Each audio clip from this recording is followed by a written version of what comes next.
part of when we're designing our garden space and how we're spreading things out, it's all about air circulation.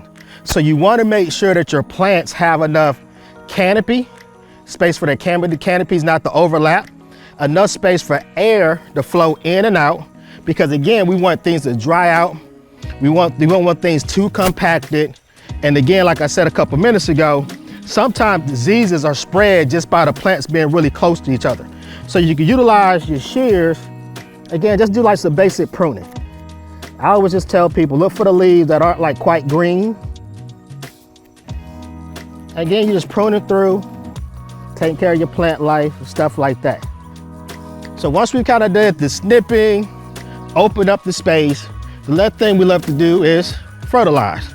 I always tell people there are two things that we like to use.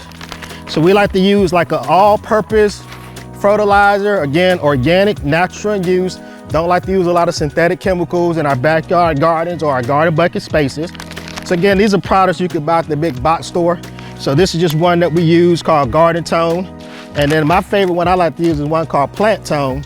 But the idea is to find your all-purpose fertilizer, and once a month, just to fertilize your garden space. We use products that have like fish emulsion.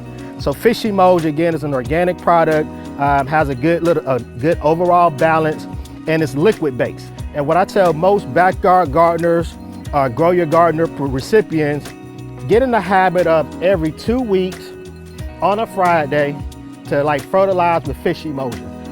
And I would just say you want to do about 1 cup for each of the 4x4 boxes, 2 cups if you're doing the 4x8 box. And then if you have like a 5-gallon bucket, you're putting about 3 tablespoons in the 5-gallon buckets.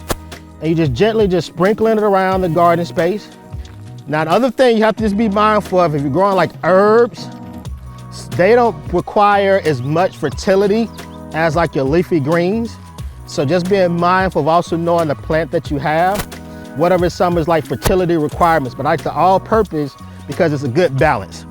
Now, if I'm doing a leafy green and I'm actually doing like collards, or I'm doing corn, something that has like a highness, I find fertilizer that are high like in nitrogen and things like that. But that's what I call like the added bonus when you move up to like the 9th grade of growing fruits and vegetables.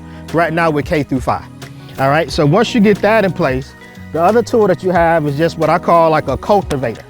So once you sprinkle it down, this is another tool I think everybody should have in their garden arsenal, or just a cultivator. So what you want to do is just gently just rake that fertilizer around the base of the plant a little bit closer, and kind of help break it into that first 2 or 3 inches of the soil.